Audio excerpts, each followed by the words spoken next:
There's a couple of things I'd like you to see on our Facebook page. If you'd be kind enough to go there, it's facebook.com/America's Voice Now. And there's, I try to post up not only news articles with my comments about them and my take on them, etc., but, cartoons and stuff like that I think are funny or enlightening or informative. And there's a cartoon that shows kind of a toll booth and in the desert, and it's marked, on the top of the toll booth, it's marked Ukraine, and Obama is in the toll booth, and he's leaning out, and he's, wagging his finger and yelling after a Russian tank that has just blown through and broken through the gate.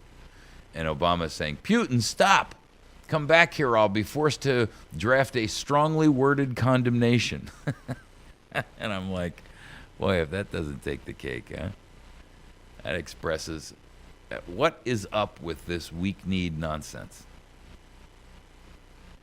I'm not saying we need to go over there and start, lobbing missiles back and forth with Russia, but I'm telling you right now, one of the reasons that Putin is taking the actions he's taken is because he perceives us to be afraid, and he's right.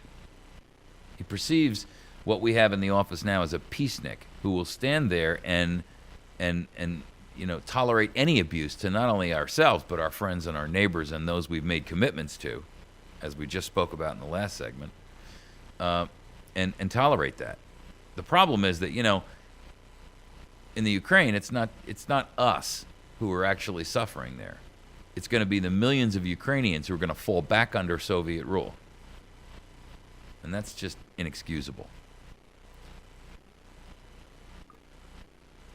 The other picture I posted up there was, this shows an entire wall, a phalanx of riot police with shields and black uniforms and knee pads and helmets and the plastic shields over their face and all that. And it shows these guys and it's standing in a group, and the images of this guy who is leaped in the air, and he's diving right into the heart of this thing, and he's all by himself. There's one guy against the whole wall of these riot police, and the I mean, I'm like, dang, dude. and the caption below it is, "Fight back.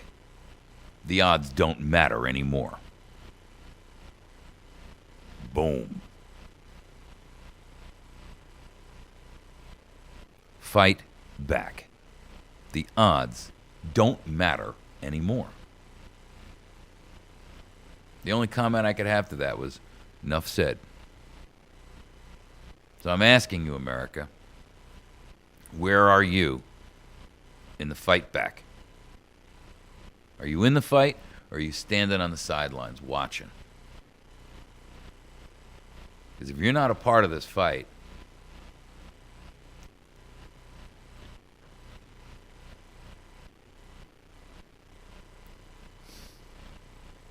well,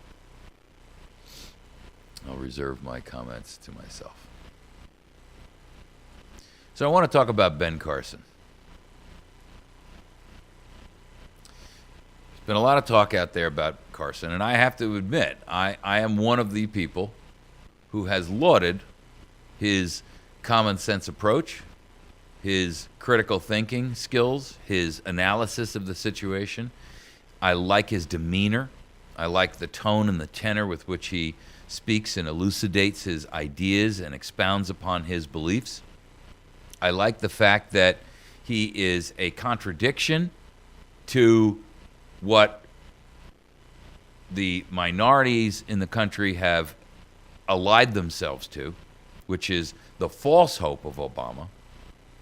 I like the fact that Carson is honest, and I believe that the man has integrity, and I believe that he has honor.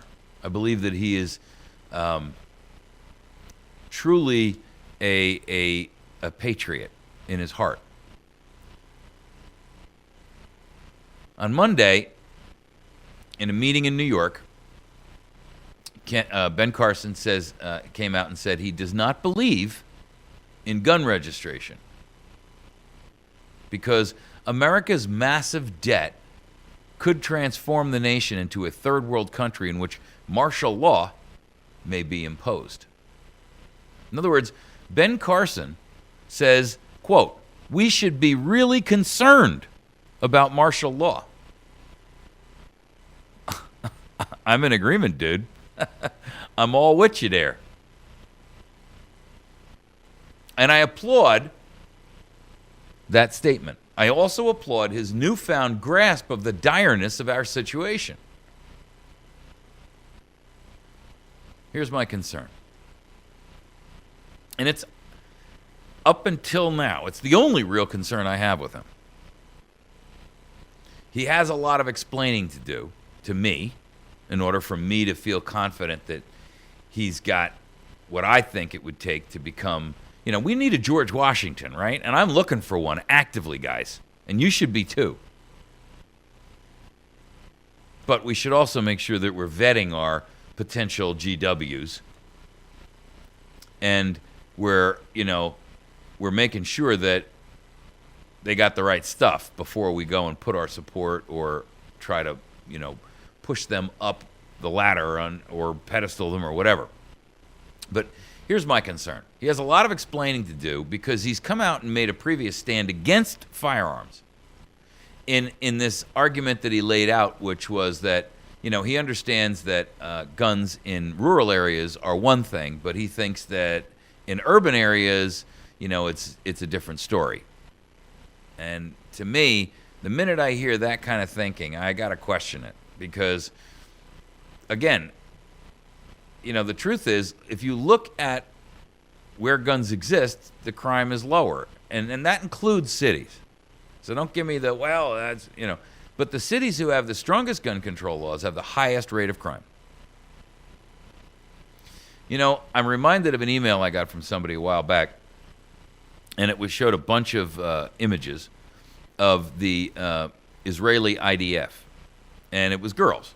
And, in Israel, the IDF is the Israeli Defense Force, and it's made up of everyone in the country has to serve. It's not optional, it's mandatory, and everybody serves. Men, women, makes no difference. And they had these girls in various, different scenes. Standing there at a counter, as an example, ordering, some food, and there's 6 or 7 girls lined up, and they all got M16s slung over their back, and they're in uniform. A couple of scenes later, there's 8 of them standing there or sitting at a table, and they all got M16s sitting on their on a sling, either over their back or sitting on their lap, and they're just having coffee or something, at a cafe. And if you look at Israel and you see how they, guns are a daily thing in Israel. I mean, nobody looks askance at somebody walking down the street with an AR-15 slung over their back. Now, I recognize that their situation is that they live in a fairly different climate than we have, and that they're completely surrounded in many cases by enemies. And I'm not giving Israel any passes here for some of the things they do here in the United States, I got to tell you. But I'm trying to draw the idea and the correlation to your mind that lots and lots of guns, publicly visible, eliminate crime. Hello? If someone doesn't know if you're armed, you think this knockout nonsense would be going on in New York? Do you think the level of carjackings that happen around the nation, especially in the urban city areas, would be occurring? If somebody thought that when I pulled that car door open, I might get a .357 shell popped right in my left eye.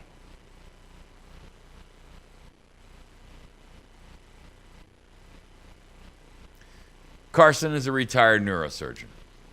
He's been getting a lot of press in conservative, circles. He was at CPAC. He spoke there. It all started when he did that prayer breakfast with Obama, in which Obama was literally sitting 2 people away from him, and he, I have to admit, I watched that. It was a 20-minute speech he gave, and Obama must have just been seething. He tore him up. And he did it in such a nice way, he couldn't even get mad at the guy. I mean, just Sharp operator. But here's his concerns. He's changed his mind on this gun registration thing. Ooh. Because, quote, the sinister internal forces, end quote, that could surface in that scenario. In other words, he's come out and he said he used to think that they needed to be registered. But if you register them, then they just come and find you and take your guns. Well, I'm pleased that Ben Carson has come to that conclusion. I am. And I'm pleased that he's come to the conclusion for the right reasons, because he's voicing what many of the other conservatives out there who espouse the Second Amendment don't have the brass to say. We could step into martial law here, and every one of these is going to count then big time. He then asked, the article goes on to say, this is in Breitbart, he then asked the audience to think about a scenario in which countries around the world drop the dollar as their reserve currency. Quote, he says, we have a national debt that is so high, and it's being raised ever higher. Now, the only reason we can do that is because we're the reserve currency for the world. What if that changes? He mentioned Putin threatening to remove the U.S. dollar as the reserve currency over this Ukrainian issue. He says, what if other people came along, saying that China and the United Nations have mentioned doing the same thing? In other words, abandoning the dollar as the reserve currency. Quote, we would become a third world nation overnight. Occupy Wall Street would be a walk in the park. And all of a sudden, the things that would be going on in this country, which would necessitate martial law, all this could happen very rapidly. We should be really concerned.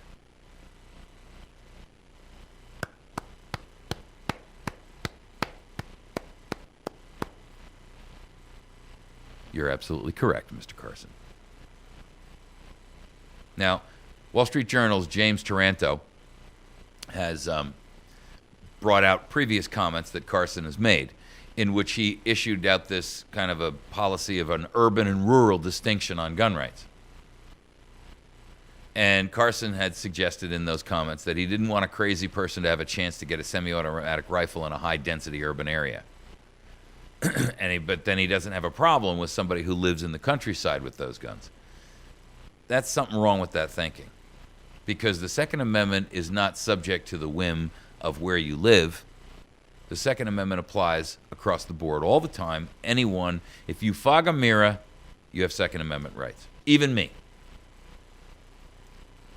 Taranto said to him, do you think the Supreme Court was wrong when it found that the Second Amendment guarantees the right to keep arms in Washington, D.C. and in Chicago? And Carson says, I truly believe in Second Amendment rights. Never believe that, folks, because they all say that. Even the liberals say that. Chuck Schumer says he believes in Second Amendment rights, okay? He went on to say, Carson went on to say, I would never advocate anything to interfere with Second Amendment rights. However, I do think we have to be intelligent. Breaks. You just said I would never advocate anything to interfere with Second Amendment rights. However, I do think we have to be intelligent. So let me just tell you the rules of language for a moment. Anytime somebody says but or however, they have just negated the first part of what they just said. Case closed. I would never advocate anything to interfere with Second Amendment rights, but I do think we have to be intelligent. What he's really saying there is, I don't want to ruffle the feathers of those who believe in the Second Amendment, but I have a different plan. Now, I'll grant you that was earlier than this statement here. I'm just trying to point out to you, and I want you to understand that, you know, and I'm not trying to pick on Carson here because I actually like the guy an enormous amount, but I got a real problem with this. I really do. You all know how I stand on the Second Amendment thing. And I got a major problem with somebody who tells me that you're not going to interfere with Second Amendment rights, but there's a difference between urban and rural living. There's a difference between, no, there ain't.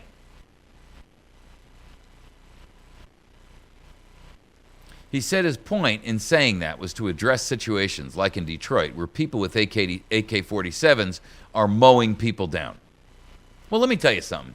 I don't care how much registration you put in place. I don't care how many laws you pass and how draconian you make the penalty for possession of a gun. The people in Detroit who are mowing each other down with AK-47s, and I got to tell you, that's a false statement first and foremost. The number of people that are killed with rifles in this country is in the hundreds per year, not in the thousands, not in the tens of thousands. It's in the hundreds. And the vast majority of them aren't killed with a semi-automatic AK-47 or even a semi-automatic AR-15. Rifle deaths in the United States are including rifle deaths from a hunting accident. So don't blow that smoke at me. I don't buy it.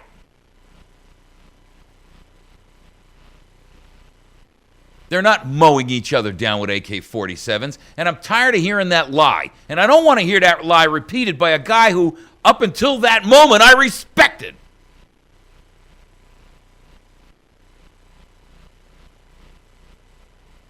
So Carson went on to say, we need to engage in a discussion about, quote, is there something we can do? We have to keep in mind that law-abiding American citizens absolutely should have gun rights. Well, all right.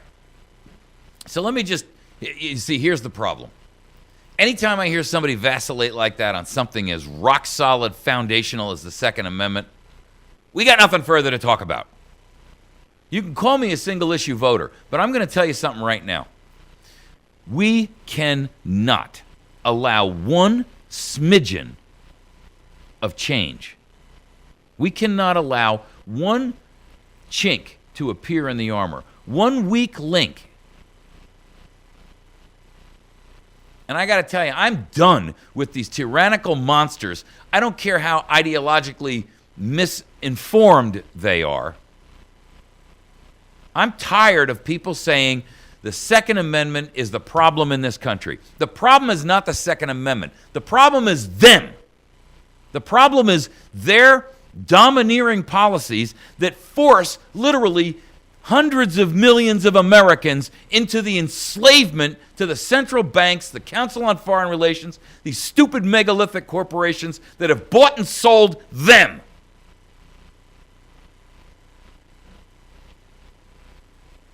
Guns aren't the problem.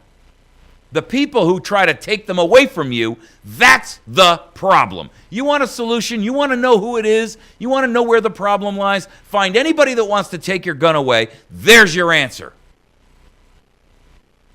Because the only governments that fear weapons are those that have oppression and abuse on their mind and in their heart. Forget their words. Look at their actions. Look at how they portray and deal with you. I like Carson. Boy, when I read that from him the first time, I was furious. And you know what? We're down to single issues, folks. We're down to single issues. You know why? Because in this regard, Carson's right. Martial law could land on these shores in the blink of an eye.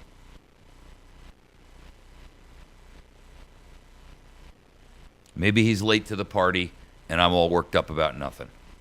But I got to tell you, in the immortal words of Ricky and Lucy, you got some splaining to do. All right, let me tap onto this other article because I'm down to 6 minutes here. This is an article in Washington Times. The FCC is targeting a black conservative in a TV station fight. Is there any surprises here? The FCC has allowed TV stations to execute joint operating agreements, allowing themselves to outsource tasks such as advertising sales to group owners who have more resources. So if you're a group owner of a bunch of stations, you can outsource the sales to all of it. All right, so when conservative columnist and an entrepreneur named Armstrong Williams recently purchased two TV stations, making him one of America's few black owners of local TV affiliates, the FCC unexpectedly decided to use his acquisition as a test case to review the practice. Golly gee, is there any surprise there? When you look at that in conjunction with what they were trying to do with injecting FCC monitors into the newsroom so that they could determine, and they call it determining bias, but the truth was they were injecting bias. That was their intention and their goal, to manipulate newsrooms and media to toe the government's line, in direct correlation with a story I broke months and months and months ago that I've still not heard anybody in the media talk about. And that is that they have lifted the prohibition against the interjection of propaganda onto the American citizenry as a federal law. That ban that kept propaganda from being fed to the American people has been lifted. Why is nobody talking about that?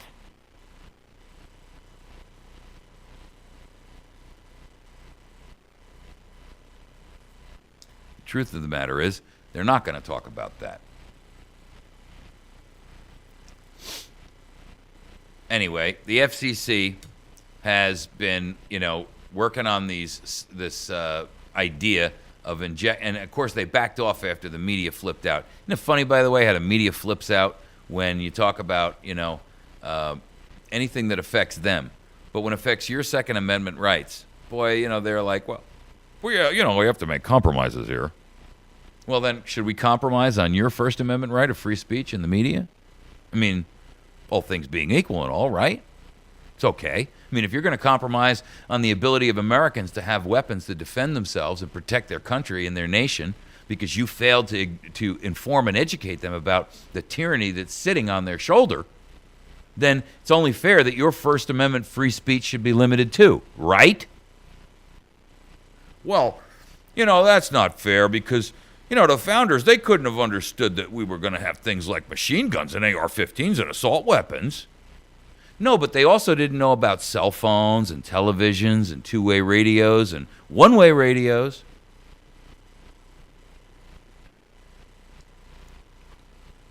Isn't it funny how myopic everybody gets when it's their pet thing?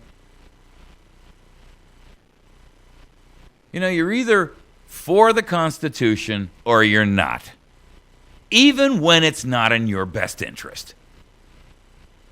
Personally. And frankly, I get sick and tired of these two-bit traitors who will espouse one constitutional principle while simultaneously being willing to trash yours. Frankly, I'm just sick of traitors. And we got a nation loaded with them. Just chock full. Not chock full of nuts, chock full of traitors. Country full of them. Traitors to themselves, traitors to their beliefs, traitors to their faith, traitors to their... You don't even have to be in an elected office to be a traitor. You can be guilty of self-treason. And boy, have we seen a ton of that. What is self-treason? That's when you betray yourself so that you can follow some ideology that has some minuscule, microscopic benefit to your life. I'm voting for Obama because he's black and I'm a black man. That, ladies and gentlemen, is called self-treason. You've ignored the fact that 99.9999999% of the man is not qualified to be president, but you've chosen to vote for him because of the 0.00000000001 that he's got in concert with you. Hello. That's self-treason. And it's inexcusable. Well, I voted for President Obama because of his stand on the environment. I love those little birds. You jackass. All right. Doesn't matter that he's tearing a country apart and giving it away. Fool. We're wrapping the show for today. You're listening to America's Voice now. Join us every day, 8 to 10 a.m. If you can support us in any way financially, please do so. I'm so upside down on how much I support this program out of my pocket every month. I can't tell you how bad it is. If you could help us, there's a PayPal link on our website. Please go there and help out if you can. You can email me directly if you need a mailing address. It's mike@americasvoicenow.org. You all have a great day. We'll see you tomorrow morning. God bless. Keep your powder dry and your eyes wide open.